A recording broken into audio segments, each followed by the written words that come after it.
Now this is a little bit different.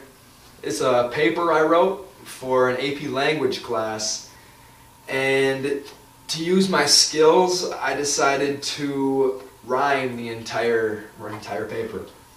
And the topic was, we had watched the movie Easy A in class and also read the book The Scarlet Letter. And we basically had to tell whether or not Easy A was the modern day version of The Scarlet Letter. And so this was my paper. Is Easy A the modern day version of The Scarlet Letter? Nathaniel Hawthorne's novel The Scarlet Letter takes place in 1642, so tying it with modern morals seems impossible to do. One filmmaker attempted it, and his name is Will Gluck. To pull off this feat he needed critical thinking and a touch of good old luck. Gluck constructed a work of art by the name of Easy A, which left the critics praising him in every single way. The movie was astonishing, mixing the present with the past, and perfectly symbolizing characters with members of the cast. Will Gluck did well, succeeding with flying colors. He merged the works magnificently, connecting one to the other. Symbols, themes, and a similar feel, it's almost like The Scarlet Letter became completely real. Characters played a vital role in the movie and the text. The protagonists in both works lose all their self-respect. It's Easy A, it's Olive Pendergast who took the hit. She wanted to help, but then she looked bad, so emotionally she was split.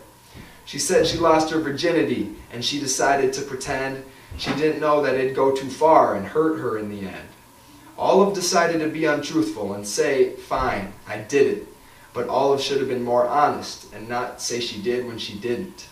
In The Scarlet Letter, the guilt went deeper. It was truly sin. And the poor young soul who dealt with that was called by Hester Prynne. She slept with a man, they conceived a child, and the whole Puritan village, well, they went wild. These saints hated the fact that she deemed impure, so they plotted and tried to come up with a cure. But this had been a sin of passion, not of principle, nor even purpose. And it left Hester thinking, is this even worth it? That's where these stories become connected, for neither of these women were being accepted. Hester and Olive faced much ridicule from their very own communities, who, by the way, thought they were perfect, that they had the gift of immunity. They were cast out and banished, separated from the rest. They both bore a scarlet letter A upon their breast. This signified adulterer, that they were deemed unclean. They went from normal girl to outcast, with one mistake in between. The letter A sewn on the cloth that both these women wore gave other people the divine right to call them both a whore.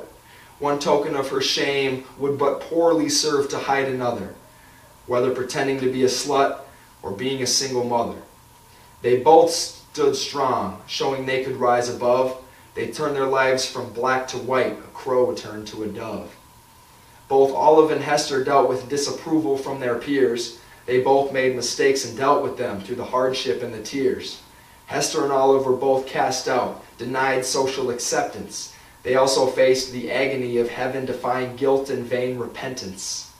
In Easy A, not Puritans, but it was Christians that were judging. And some of them were hypocrites who should have just said nothing.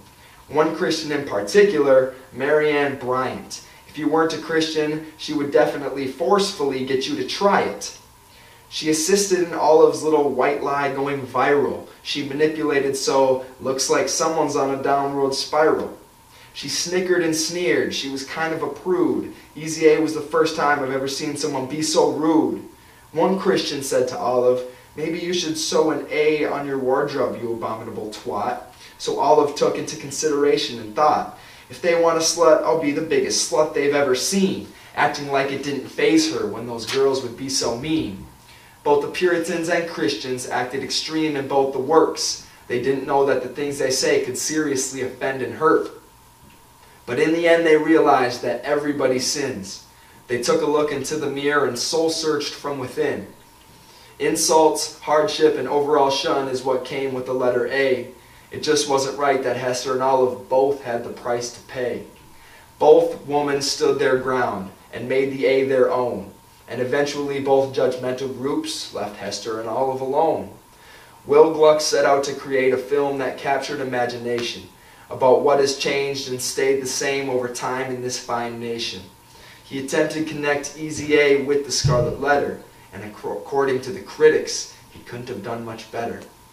The same morals as in the past are often applied today, but they are often overseen for the important role they play. Will Gluck combined these works to create a modern-day version, and he crafted the film with a steady mind like a very well-trained surgeon. He succeeded in his appointed task to merge these into one. He took the book and made it current by adding a little bit of fun.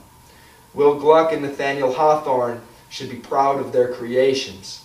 One work simply set the stage for another's inspiration.